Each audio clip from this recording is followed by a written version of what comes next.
Desde la invención del teléfono por Alexander Graham a finales del siglo XIX, el principal objetivo de los sistemas de telefonía ha sido la comunicación entre dos usuarios o más mediante la transmisión de voz. En la actualidad, la tecnología de los sistemas telefónicos ha evolucionado tanto que, además de permitir la necesaria e imprescindible transmisión de voz, aporta nuevos servicios para la transmisión de datos en forma digital.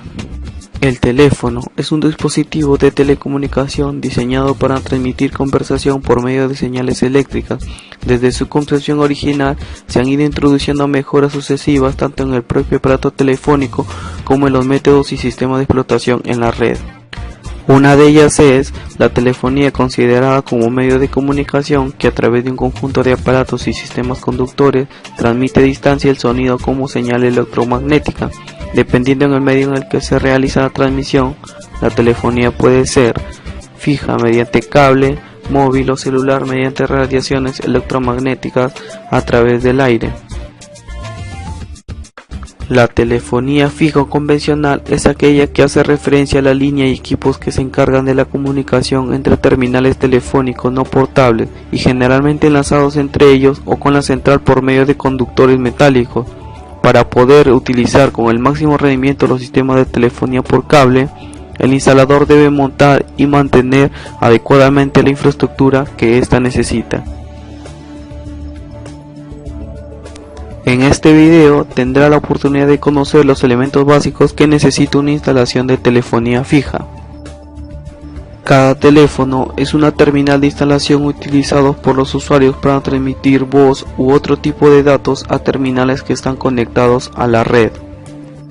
Cuando un usuario marca mediante su terminal el número de teléfono de otro usuario, se establece la comunicación entre ambos casi de manera inmediata. Esto es posible gracias a un dispositivo denominado central de conmutación. La central de conmutación es el elemento encargado de redireccionar adecuadamente la transmisión. Todas las terminales telefónicas deben estar conectadas físicamente a dicha central de conmutación. Antiguamente la conmutación se realizaba de forma manual, era la interconexión mediante la intervención de un operador de distintos teléfonos, creando de esta forma un primer modelo de red. Las centrales telefónicas de conmutación automática constituidas mediante dispositivos electromecánicos pero controlados por un ordenador. En instalaciones corporativas, oficinas, centros educativos, grandes almacenes se suelen instalar centrales privadas conocidas como central telefónica. A ellas se conectan todas las terminales de la corporación y estas a su vez a la central pública del operador de telefonía. La instalación fija es la que permite la conexión física de cada una de las terminales telefónicas a la línea de la operadora. Esta instalación debe disponer de los dispositivos y cableado necesarios para garantizar el buen funcionamiento de los servicios contratados. Dependiendo de la tecnología utilizada para la transmisión de la información, la instalación telefónica del usuario puede ser analógica, conocida como red telefónica básica. Ha sido durante mucho tiempo el tipo de red utilizado por las compañías de telefonía para dar servicio básico de voz a sus usuarios. También se puede utilizar para enviar datos a través de fax y el uso de internet sin banda ancha. Digitales, conocida como red digital de servicios integrados, permite dar servicios avanzados tanto de voz como de otros tipos de datos. La telefonía fija posibilita la transmisión inalámbrica de voz y datos, pudiendo ser esto la alta velocidad en los nuevos equipos de tercera generación. Ahora veremos qué pasa en realidad cuando realizamos una llamada telefónica. Cuando descolgamos el auricular, el interruptor se activa y el teléfono se conecta a la red de conexión. El tono de marcado nos confirma que el número marcado se transmite.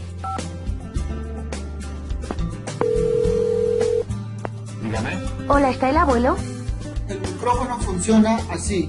Las ondas de sonido de voz hacen vibrar un disco de plástico, lo que modifica la distancia entre el disco y el otro disco de metal. Esto hace variar la intensidad del campo eléctrico entre los discos. Los cambios en el campo hacen que una corriente eléctrica variable fluya a través de la línea telefónica al receptor del otro teléfono, donde la corriente vuelve a convertirse en sonido de la voz. El receptor es un altavoz que convierte la señal eléctrica en un sonido, haciéndolo pasar a la corriente a través de una pareja de electroimanes. Los imanes hacen vibrar un diafragma metálico. Esto reproduce el sonido de la voz.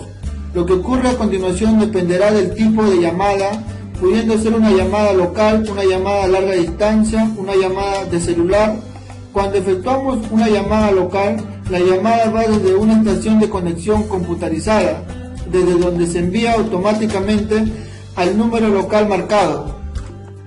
Cuando realizamos una llamada a un teléfono móvil, la llamada va desde la estación de conexión hasta la antena que emplea señales de radio para comunicarse con el teléfono móvil. Cada antena da servicio a una pequeña zona denominada célula. La red de célula se asemeja a un panal.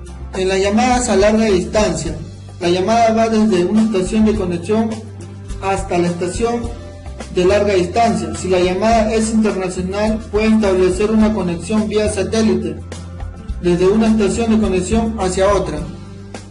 La señal también viaja a través de una enorme red de cables que recorre en los fondos de los océanos y enlaza continentes.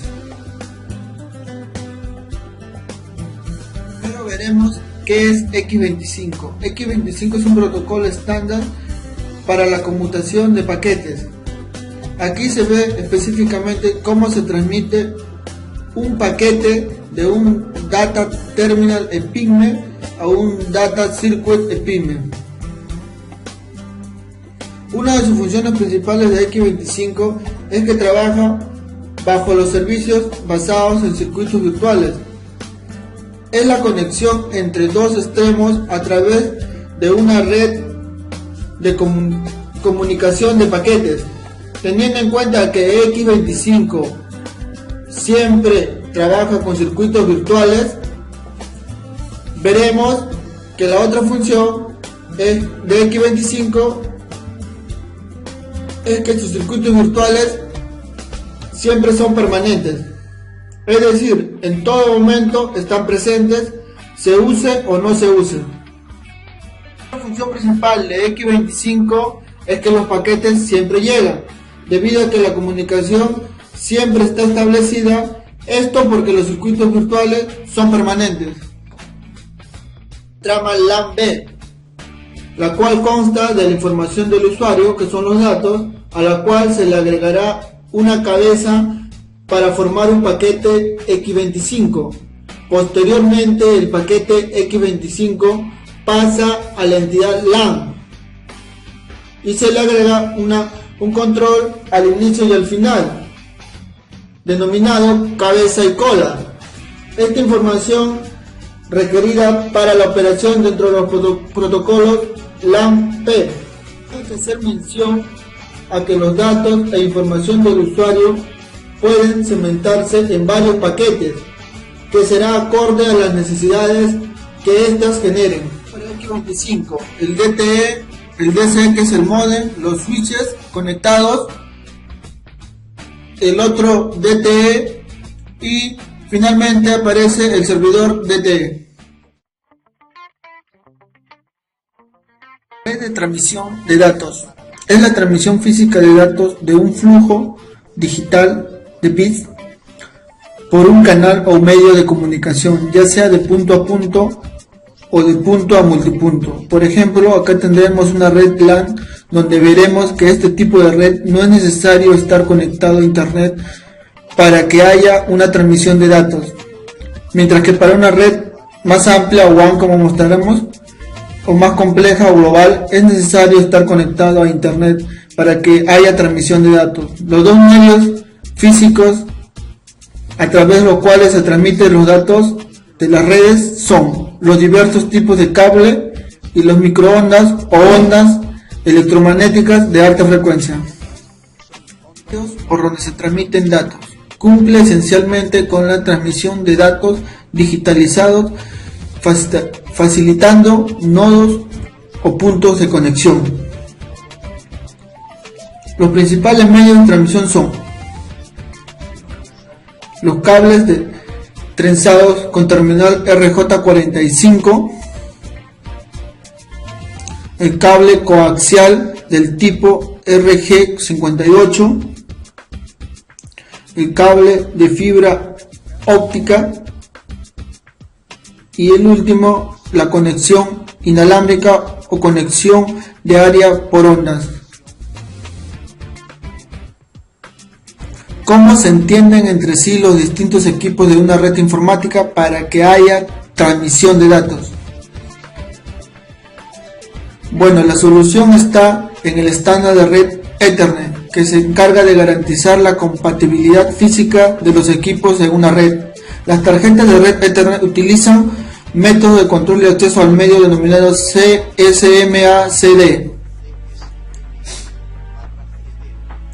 ¿En qué consiste?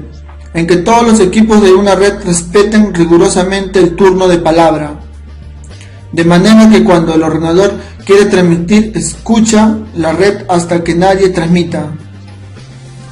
Cuando ningún equipo transmite, el equipo que requiere transmitir comienza a enviar sus datos. Si al transmitir se produce una colisión con otra transmisión, deja de enviar datos y espera un tiempo hasta que continuar transmitiendo.